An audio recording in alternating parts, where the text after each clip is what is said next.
God says you may not have anything you want. You may not have anything you want. And I was puzzled by that. And I said, well, I don't understand. I thought that when you want something, when you need something, when you are hoping for something, you go to God and you ask for it. God says, no, you don't understand how the system works. You don't understand how the system works. Or that even that there is a system. But here's how the system works. Everything you could ever ask for, you could ever have now, or ever ask for in the future, you already have right now. You already have all of it. You simply are not experiencing it. Because everything that has ever happened is happening now, and ever will happen is happening right now.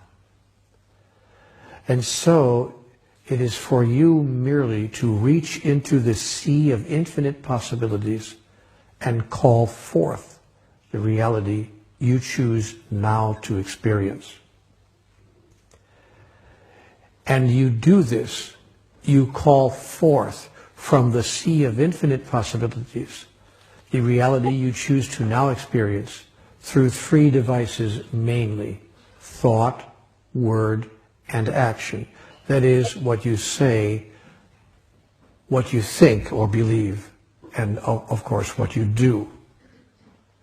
Now, if what you say is, please give me what I need today to survive, you will have a struggle acquiring what you need today to survive, because the statement comes from a deep underlying thought that you do not now have that, or you wouldn't be asking for it.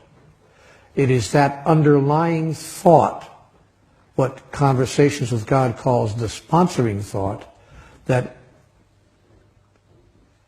has a huge influence on the creation of your moment-to-moment reality. Therefore, if you ask for something, or if you say, I want something, I'll use an example, I want more money. Oh, I really want more money in my life. The universe has only one answer to a statement like that. Indeed you do. That is correct.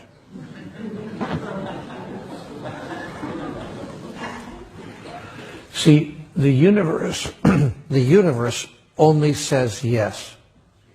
Now, when you understand that, please forgive me, I know this is very elementary to most of us, but just to lay the groundwork, the universe has a universal response to every thought, and the universal response is yes.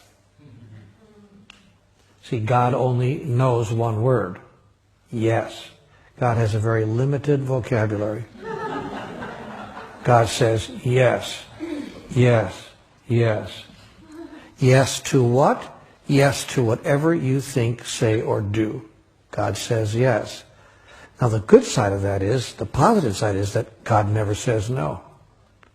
The bad side of that is, for those who don't know how the system works, God only says yes. So if you say, I am sick and tired of my life going like this, God says yes, that's true. I want more money. God says, indeed you do. Yes, that's true. You want money. That's true. And you will have the experience of wanting money because you're declaring, in fact, what's true for you. I want more money. Yes, you do. Yes, that's true. And so you will talk yourself right out of what you're trying to talk yourself into. Now, I don't want you to think that it's a matter of choosing the right words. I don't want you to get down to the point where you start parsing, like Bill Clinton.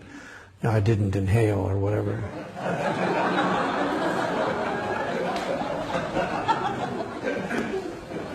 I don't want you to feel that you've got to start parsing the language and worrying about every single syllable that you utter that proceeds from your mouth.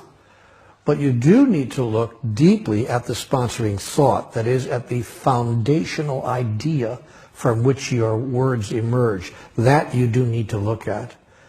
Or to put it another way, if you're coming from lack and from a thought that there's not enough, and couldn't I please have more, You are having to overcome in the first instance your thought that there's not enough, which is very difficult to overcome because it's your foundational thought. Now, one might argue, and your friend would argue, but Neil, that's all very sweet and good, except when a person's entire experience is that there's not enough, how could they have any thought other than that? How would you expect them to have another thought when their whole experience, the evidence of their own eyes, is that there is not enough? To which a master would reply, as all masters have, each in their own way, each in their own time, judge not by appearances.